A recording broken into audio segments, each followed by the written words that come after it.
Un groupe de personnes, brasseurs de vent, spécialistes en généralité, experts en pipotique appliquée et chercheurs de vérité, nous proposent une nouvelle cosmogonie, la cosmogonie de la Terre plate. Sauf que... Décidément, Sir Isaac Newton est une des cibles préférées de nos planets crétins, cette fois-ci à cause de la loi universelle de la gravitation. La loi universelle de la gravitation s'exprime de la façon suivante. Deux corps ponctuels de masse respective MA et MB s'attirent avec des forces de même valeur, mais vectoriellement opposées, proportionnelles au produit des deux masses, et inversement proportionnelles au carré de la distance qui les sépare. Cette force a pour direction la droite passant par les centres de gravité des deux corps. Il s'agit donc de l'énoncé de la loi de la gravitation.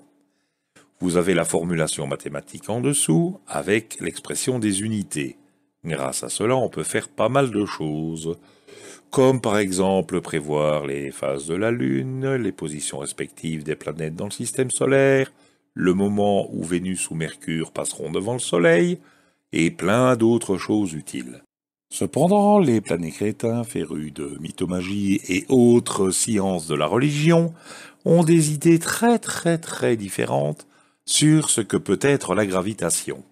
La chute des corps, tout s'explique par la densité et l'électromagnétisme, combinés à l'influence des trois autres éléments que sont l'air, l'eau, le feu. On peut y ajouter selon le contexte, le son, c'est-à-dire la vibration. Un aimant quadripolaire existe au centre de la Terre plane, le fameux nord magnétique. De cet aimant partent des lignes de force. Bon, c'est bien joli tout ça, mais c'est la loi universelle de quoi? Quelle est l'expression de cette loi? On y rajoute du son quand ça arrange, le magnétisme terrestre si besoin est, enfin d'autres choses. La formulation. Quelle est la formulation de cette force, loi, mythomagie? On s'en sert comment? On l'applique comment? Et dans quelle unité va-t-on mesurer ça? En newton, en kilo, en pétraglomon ou en phlogistique? Vraiment, on n'en sait rien. Mais ce n'est pas grave pour le planétérien parce qu'il a une démonstration absolue et définitive que la loi de la gravitation, c'est du flan. La voici.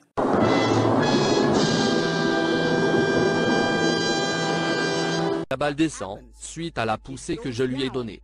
Ensuite s'arrête, pour remonter la pente. Donc, conclusion mythomagique, la réponse aux cachotteries, pas ce qu'on cache, mais bon, du phénomène de ces pentes, les objets remontent tout seuls, est claire. Ce phénomène réduit la théorie frauduleuse de la gravité en poussière. Et le planet crétin prend ses précautions. Et croyez-moi, il va y avoir des trolls. Alors, entre parenthèses, les trolls sont les gens qui vivent tout seuls dans leur tête et qui n'ont pas besoin de mythomagie pour expliquer le monde qui les entoure. Donc il va y avoir des trolls qui vont chercher des explications bidons à ce phénomène, telles des visions trompeuses d'optique et d'autres trucs à la con, c'est pas moi, c'est lui qui le dit. Du genre, ce n'est pas des pentes réelles. Le problème avec la loi de la gravitation universelle, c'est qu'elle est comme le phénix. Elle a la vie très dure, comme par exemple lorsqu'il s'agit d'expliquer une éclipse de soleil. Vous savez, comme celle du 21 août. Alors les planets crétins, si vous preniez un petit peu votre modèle de la Terre plate, que vous décidiez si la Lune est une figue du désert, un disque semi-transparent ou un hologramme, et que vous nous calculiez par vos méthodes mythomagiques des énergies de la grille magnétique, comment la Lune va éclipser le Soleil ou comment ce phénomène va se passer.